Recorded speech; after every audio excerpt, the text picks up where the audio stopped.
For 16 years, that hospital wasn't just where I worked, it was where I lived. I knew every creaking floor tile, every patient's name, and every nurse's story. My name's Daniel, and I was the head nurse of the East Wing at St. Mercy General. That title didn't mean much on paper, but to my team, I was more than just a supervisor. I was a mentor, a friend, a brother.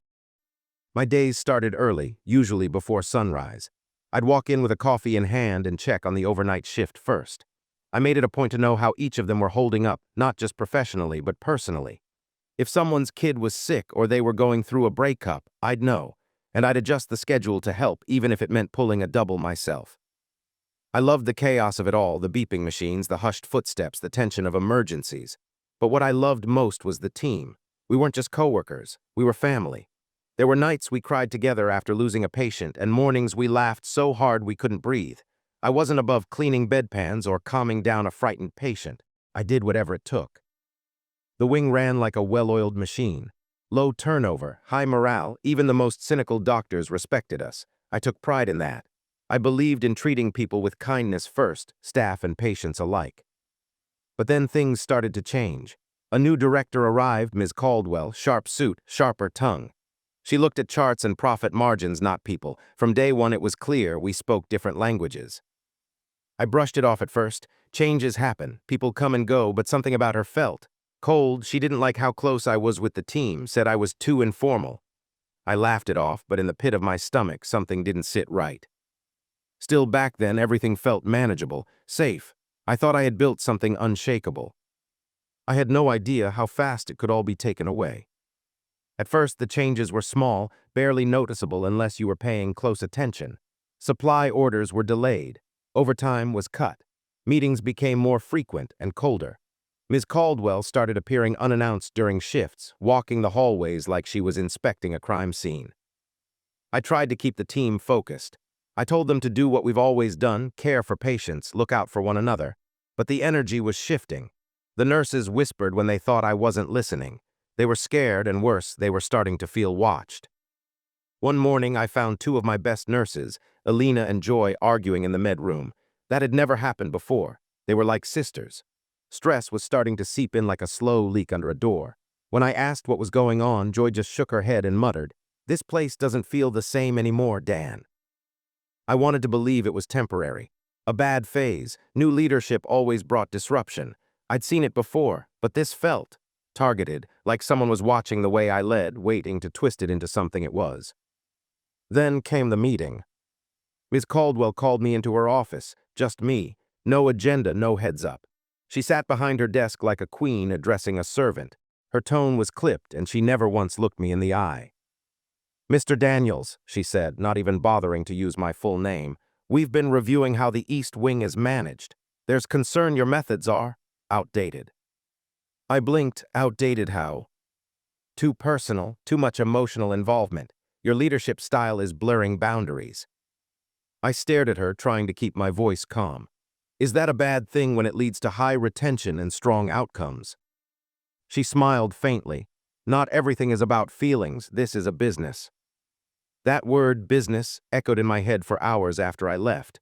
I'd always believed healthcare was a calling, but in her eyes it was just a machine, and I was starting to look like a part that needed replacing. Still, I didn't think she'd go that far. Not yet. It started with a rumor. A nurse from another wing pulled me aside one morning, her voice barely above a whisper. "Dan, someone from admin asked me if you've been leaving early during night shifts." I blinked, confused. What? I don't even work night shifts anymore. She nodded quickly. "I told them that, but they're fishing for something, be careful." I tried to laugh it off, but my gut twisted. This wasn't just oversight anymore. It felt coordinated, strategic. Then the paperwork started disappearing. One of my patient reports, something I knew I filed, went missing. Then a week later, a complaint was forwarded to me from HR. Anonymous. It claimed I pressured a junior nurse into covering an extra shift, a complete fabrication. I never forced anyone into anything. I went straight to HR demanding answers.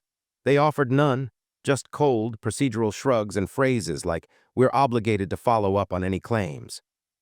My nurses started noticing the change. I wasn't smiling as much. I wasn't sleeping either. I caught Alina staring at me one afternoon during rounds, concern in her eyes.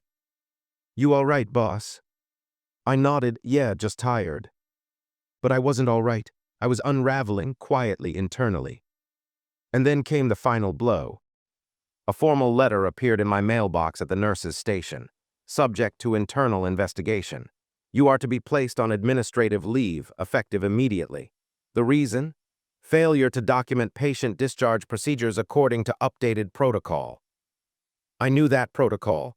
I followed it to the letter. But they'd changed it recently, without notice, buried in a pile of updates no one had been properly trained on. And now they were using it against me.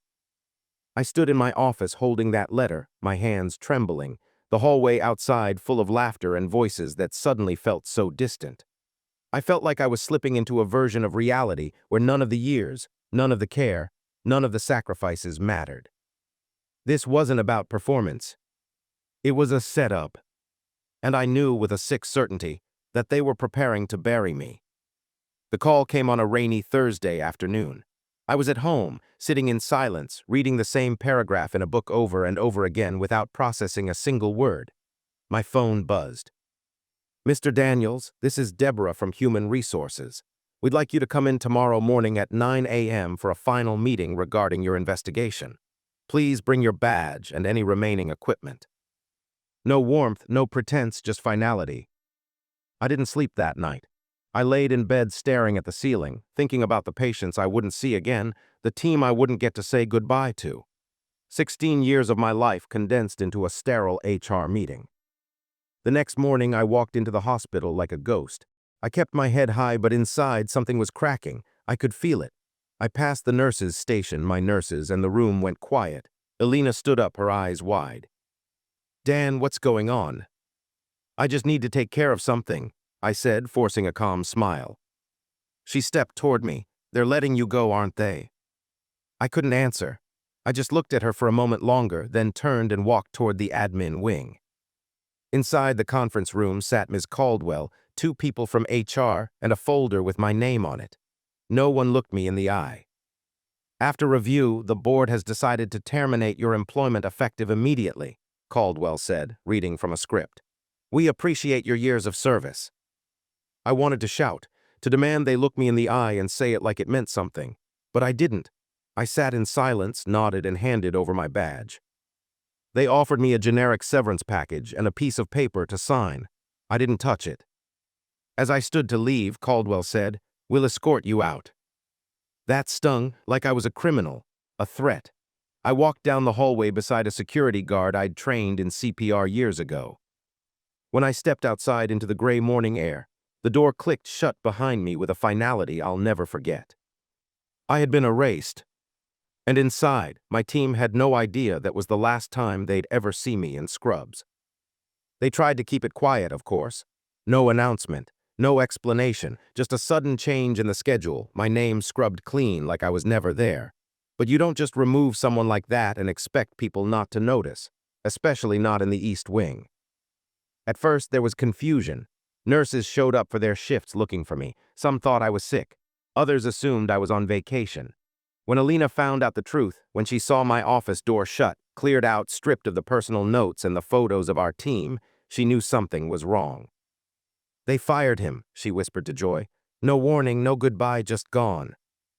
Word spread fast. By the end of the day, everyone knew.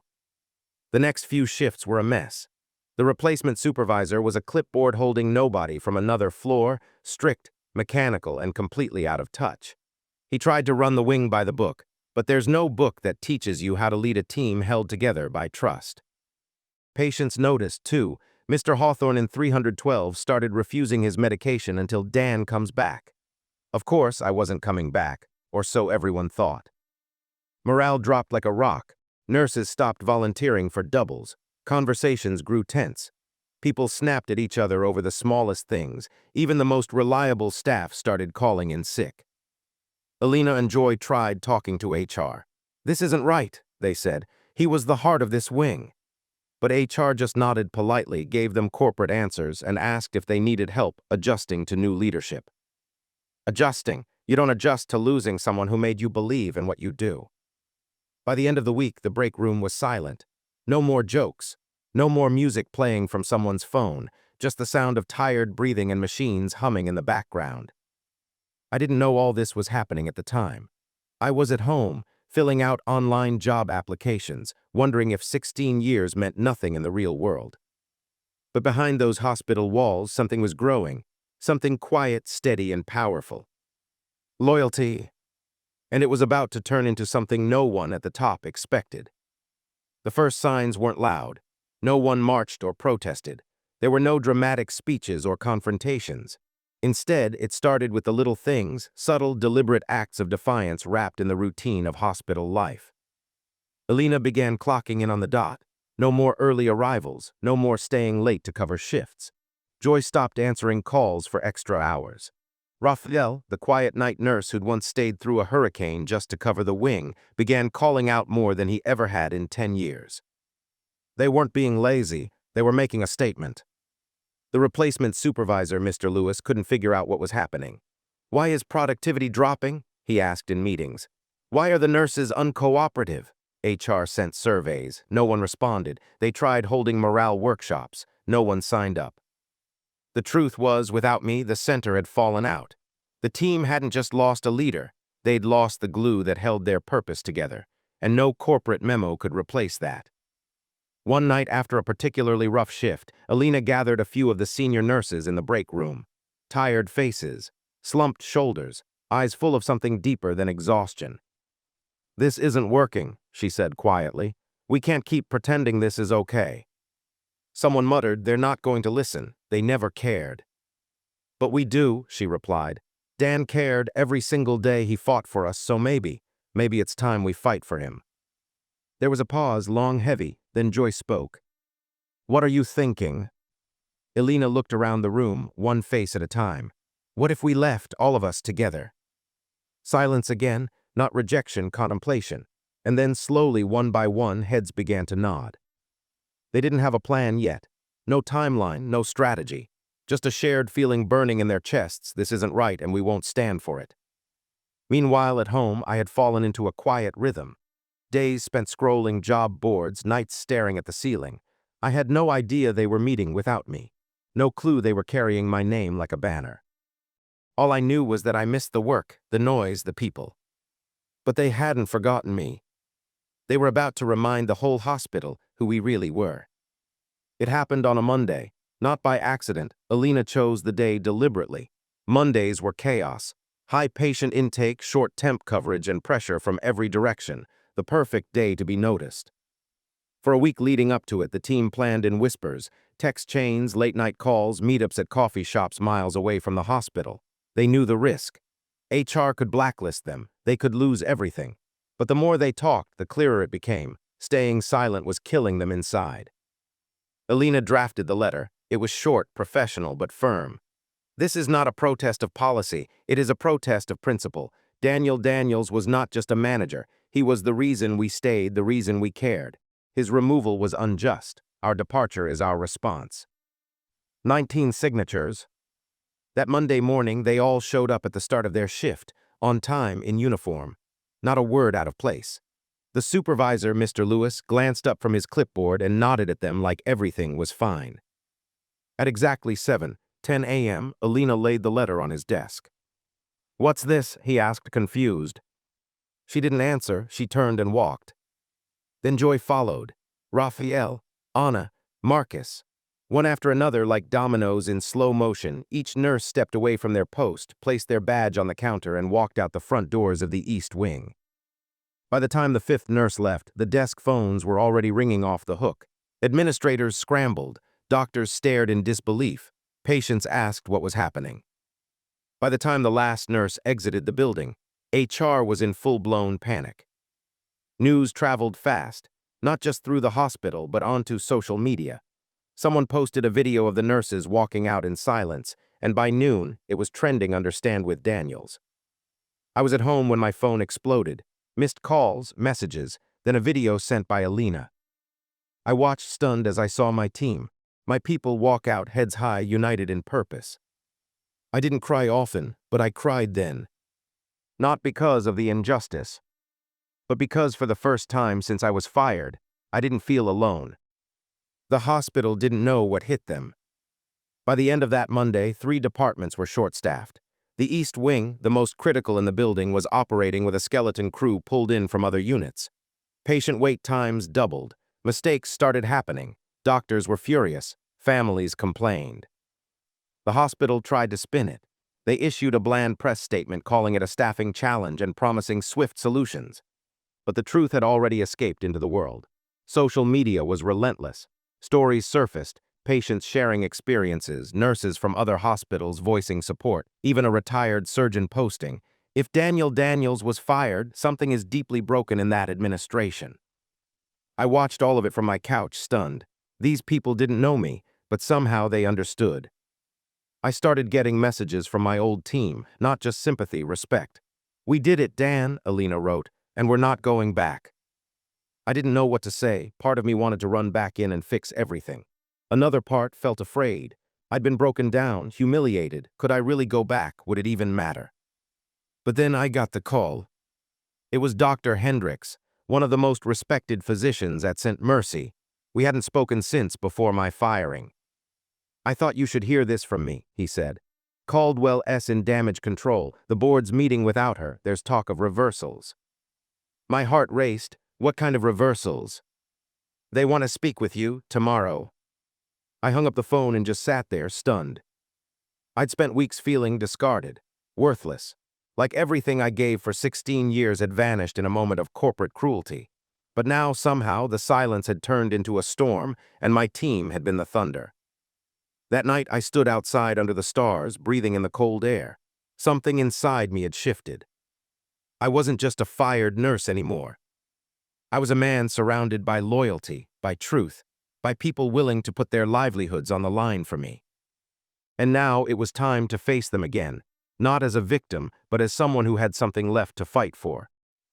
I walked into the boardroom the next morning with steady hands and a quiet fire in my chest.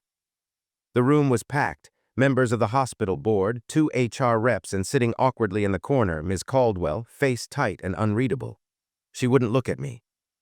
The chair of the board, Mr. Gallagher, a gray-haired man with kind but calculating eyes, motioned for me to sit. "Mr. Daniels," he began, "first, thank you for coming. We're aware of the recent events. We'd like to discuss both your termination and the climate that followed." I didn't speak right away. I just looked around the room, at the polished table, the expensive suits, the folder with my name printed on it in thick black ink. I thought about my nurses, the patients, the long nights, the broken coffee machine in the East Wing that I fixed with duct tape and stubbornness. I thought about everything they tried to erase. "I didn't come here to plead," I said finally. "I came here to make something clear. What happened to me wasn't just unfair, it was dangerous. You don't fire someone for caring too much, not when that care is the reason patients trust us and why nurses stay." A long silence. Gallagher nodded slowly. "We've reviewed the internal communications. The policy violations cited were, frankly, poorly documented." That was their way of saying made up without admitting liability. Another board member spoke up. "You've become something of a symbol, Mr. Daniels. This walkout, it's unprecedented." I looked at Caldwell, whose jaw clenched tighter. "I never wanted to be a symbol," I said. "I just wanted to lead my team the right way." Gallagher folded his hands. "Would you return if we made things right?" I paused. "What about the nurses who walked out?" "They'll be reinstated. No retaliation, that's non-negotiable." "And her?" I nodded toward Caldwell. He exchanged glances with the others. "Her future here is under review." I nodded slowly. "Then yes, I'll come back, but not under silence. We rebuild this wing the right way, or not at all." Gallagher leaned back. "Fair enough." As I stood to leave, Caldwell finally spoke, soft, bitter. "You think you've won." I looked at her calmly. "No, I think we reminded you this place is built on people, not power." And with that, I walked out, not as a man defeated, but as a man restored. The first time I walked back into the East Wing, everything felt both familiar and foreign. The hallway lights hummed overhead. The walls were still that dull blue-gray, but something was different. It was the people. The moment I stepped through the sliding doors, every head at the nurses' station turned. For a heartbeat, no one moved, no one spoke. Then Alina stepped forward, eyes wet, smile wide. "Welcome home, Chief." A cheer erupted, loud, raw, real. Not for show, not for protocol. It was joy, it was relief, it was family. They had cleaned my office, left a fresh pot of coffee on the desk, my favorite mug sitting beside it. Someone had taped a paper banner to the wall, hand-drawn letters spelling out, "Leadership is earned, and you earned us." I didn't need a grand speech. I just placed a hand on my chest and whispered, "Thank you." The patients noticed too. Mr. Hawthorne grinned when I walked into his room. "Took you long enough, son," he said. "Thought I was gonna have to stage my own protest." We laughed. It felt good. It felt right. Over the next week, the wing came back to life. The energy returned. Music played again in the break room. Jokes floated down the halls. Even the doctors walked a little lighter. Caldwell, she was reassigned, quietly to a non-clinical role in another district. Word was, she took an early retirement not long after. The board kept its promise. No one who walked out was punished. In fact, most of them were praised for their courage, and it sparked a hospital-wide conversation about leadership, fairness, and respect. And me. I wasn't the same man who had been fired weeks before. I came back more aware of power, of loyalty, of what leadership truly means, not control but trust, not silence but voice, and above all, not ego but heart. One evening, as the shift ended, I stood watching my team laugh around a birthday cake for one of the nurses. I realized something simple but powerful. They didn't just follow me because I was their supervisor. They followed me because I stood with them. And when I fell, they chose to carry me until I could stand again. That's not leadership. That's love. That's home.